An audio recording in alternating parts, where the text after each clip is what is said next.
Voltamos! Eu tenho certeza que vocês estão gostando muito do nosso trabalho aqui na Escola Judicial Militar e a intenção é essa, facilitar e apresentar o caminho para o estudo do direito penal militar, principalmente do crime militar. Eu vou pedir então na tela agora para vocês, vamos falar então do conceito doutrinário de crime militar. Vamos falar agora do que é um crime militar próprio. Nós falamos das variáveis, vamos falar agora para os senhores do conceito analítico de crime militar. Eu quero trazer, obviamente, essa estrutura que os senhores se lembram. Eu estou falando aqui para pessoas que já têm um bom domínio, na verdade, um excelente domínio do direito penal. O que nós vamos fazer agora é um plus, é um over, um aperfeiçoamento. O conceito de crime comum é um fato típico, antijurídico, culpável. Ah, Gilmar, você não vai vir dar aula. Não, eu não quero fazer uma digressão, só quero relembrar que o conceito de crime comum aqui para nós, na doutrina mineira, é um conceito tripartite, diferentemente lá da doutrina paulista que é bipartite, não é isso? Para nós aqui, crime é um fato típico, antijurídico, culpável, não é isso? Sim. Porém, a estrutura do crime militar é muito parecida. Vocês estão vendo na tela que eu estou colocando a antijuridicidade, artigo 42, do penal comum é no 23, e aí segue relação. Mas o que eu quero chamar a atenção é que o conceito analítico de crime militar passa por uma análise quádrupla. Ou seja, crime militar, para ser crime militar, o fato precisa ser típico, ele precisa ser antijurídico, culpável e ainda precisa que a conduta do sujeito ativo amolde-se perfeitamente a todas as circunstâncias, todas as elementares do artigo 9º. Então, de novo, crime militar é um fato típico, antijurídico, culpável, mais artigo 9º. Bom, com base nisso, qual que é a classificação mais aceita e padronizada entre nós doutrinadores? Aí os senhores vão encontrar nos nossos livros, encontrar nos livros do Dr. Fernando Galvão e outros doutrinadores. Qual que é a classificação? Crime militar próprio, para você que está começando a estudar agora e tem interesse de aperfeiçoar. Isso é básico. Quer saber se a pessoa entende mesmo? É quando a gente fala da classificação. Crime militar próprio. Surgiu lá com os sumérios essa classificação. É aquele cujo sujeito ativo somente será um militar e a conduta está prevista de maneira exclusiva no Código Penal Militar, que é o Decreto-Lei 1001. E um exemplo que eu trago para os senhores é a deserção, que foi trazida lá pelos sumérios. E como que eu sei, professor Gilmar, se esse crime é próprio ou não? Como que eu sei se o sujeito ativo só pode ser militar? Quando os senhores começarem a estudar, abrirem lá o código, passarem os olhinhos lá, os senhores vão começar a ver o tipo penal assim, ó. Ausentar-se o militar. Deixar o comandante, recusar obedecer a ordem do superior, ou seja, é uma conduta que só o militar pode praticar. Então, todas as vezes que o sujeito ativo for exclusivamente um militar, é o caso da deserção, e a conduta estiver tipificada exclusivamente no Código Penal Militar, qual que é essa classificação? Crime militar próprio. Então, deserção é o mais clássico. Professor, só pode trazer outro, só para a gente entender? Claro que sim. Dormir em serviço?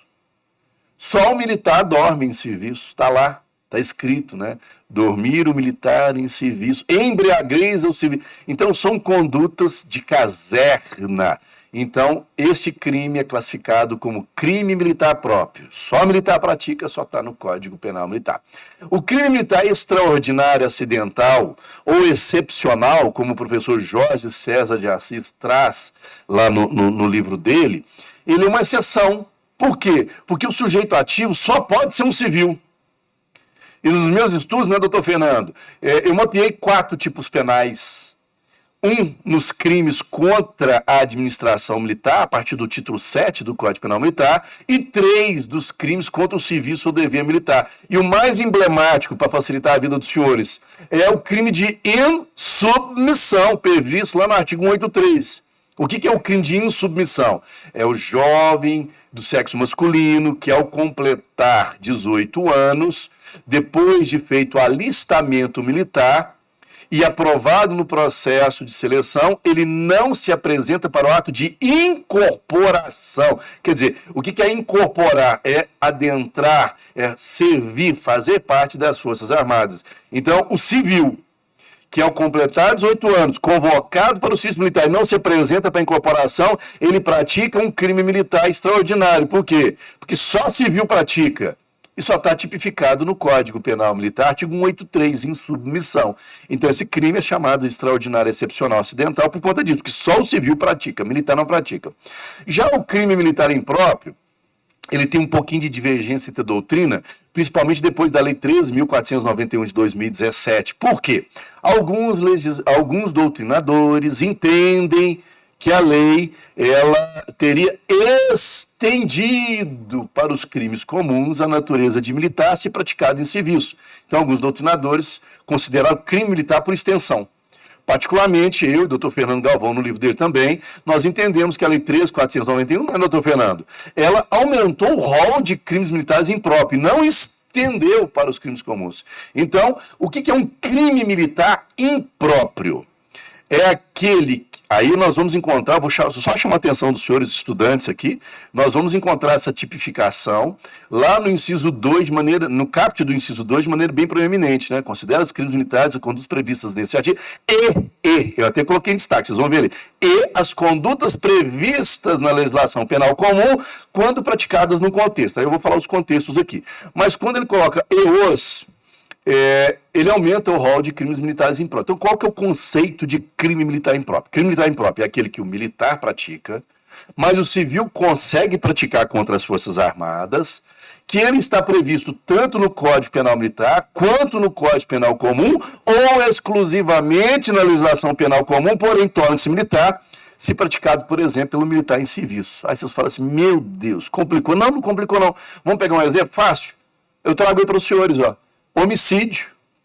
O homicídio, ele está tipificado no artigo 205 do Código Penal Militar. Matar alguém. Mas eu encontro essa tipificação idêntica no 121 do Penal Comum. Matar alguém.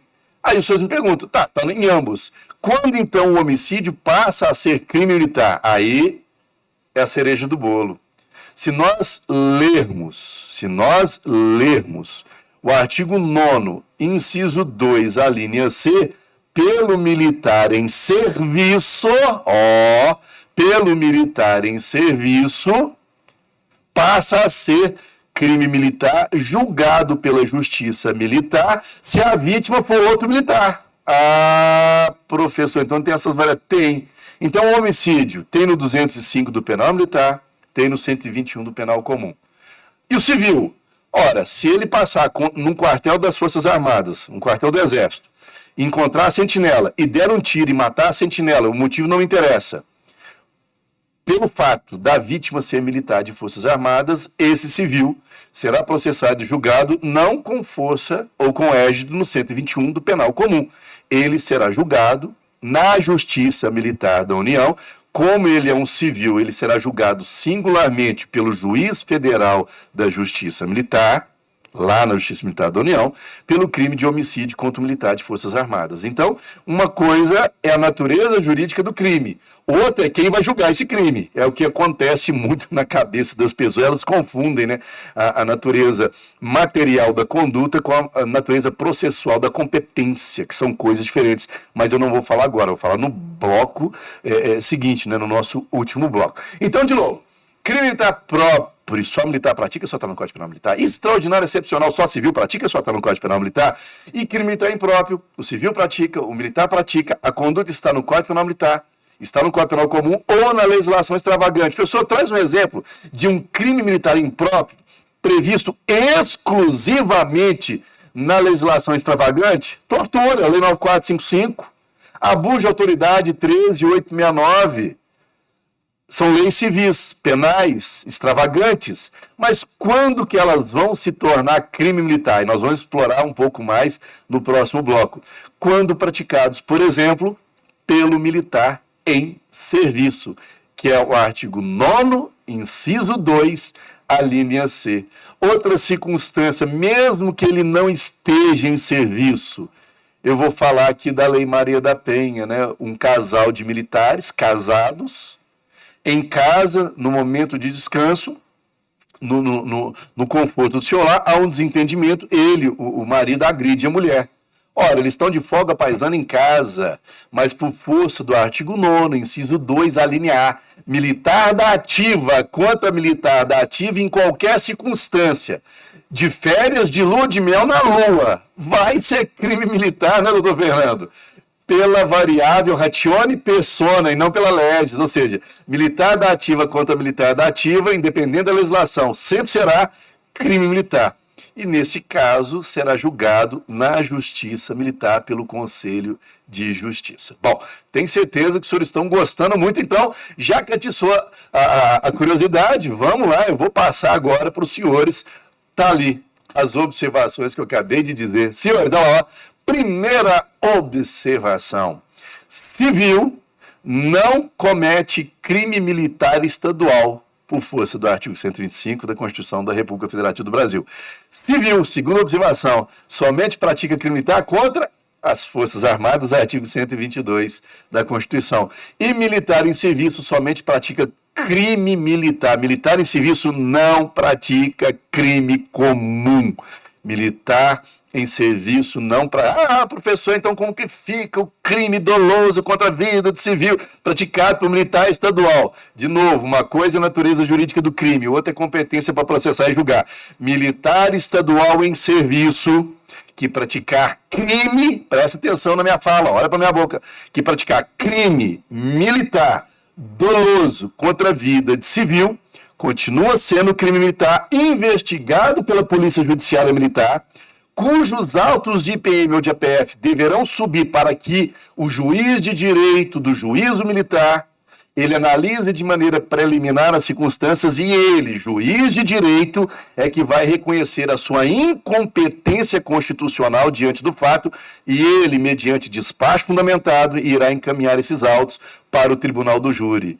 Então não é nem inquérito de polícia civil e nem o encarregado que encaminha direto para o juiz. É o juiz, é a competência da justiça militar. É o juiz de direito do juiz militar, que é o juiz togado, que reconhece no caso concreto se há dolo ou não, porque se for crime culposo é de competência da justiça militar. Então, de novo, crime militar doloso contra a vida de civil praticado por militar estadual continua sendo crime militar. E quem analisa se é doloso ou culposo é a Justiça Militar, através do juiz togado, o juiz de direito do juízo militar. Isso aí que é o filão. É essa que é a celeuma. Mas na comarca tal abriu-se um inquérito comum. Nunca vai abrir inquérito comum. Se o militar está de serviço, não é inquérito comum. Enfim, né, alguma coisa fora da nossa jurisdição. Mas o crime doloso contra a vida civil continua sendo militar, porém julgado pelo júri depois que o juiz de direito do juiz militar declina sua competência. Então tá lá, isso por força do artigo 9º, inciso 2, a linha C. O que a Constituição fez no artigo 125? Ela não tirou a natureza jurídica do crime militar. Ela só falou que ele não vai ser julgado onde? Nem singularmente, né, doutor Fernando? Pelo juiz de direito e nem pelo Conselho de Justiça. Está falando que vai ser julgado pelo júri, mas não tirou a natureza jurídica, tá bem? Espero que esteja sendo esclarecedor para o senhor. E só para caminhar para o finalzinho aqui desse bloco, tá ali o que os senhores queriam, olha lá, ó. Deixa eu ver se eu consigo passar. Pronto, chegamos no coração que os senhores queriam. O artigo 9º, de novo, dos crimes militares em tempos de paz, ele tem um caput, ele tem 3 incisos, inciso 1, ratione legis, inciso 2 e 3, ratione persona, com a locus nas alíneas B, e os parágrafos que eu não havia comentado para primeiro e segundo, trazidos pela 13.491, que revogou a 9299, que tinha um parágrafo único, e foi atualizado pela 14.688 desse ano. Meu Deus do céu! É um parágrafo atualizado por 3 legislações. A legislação mais atual, para você que está estudando, é a 14.688, que foi publicada em 2023, teve um abacate de 120 dias e entrou em vigor em 2024, nesse ano, tá bem? Então, no próximo bloco, eu vou encerrar isso aqui agora, nós vamos debruçar nas elementares, inciso 1, 2 e 3, para primeiro, segundo, que fala do crime doloso contra a vida de civil. Parágrafo primeiro, só militar estadual é atingido pelo parágrafo primeiro do artigo 9º. Parágrafo segundo, exclusivo para militares de Forças Armadas. Quer saber mais? eu sugiro se acompanhar o último bloco dessa gravação, tá bem? Então, eu vou parar aqui, vou tomar minha água e convidando a vocês, então, para o último bloco, que é o momento que nós vamos analisar DPC, o artigo 9. Até daqui a pouco. Tchau, tchau.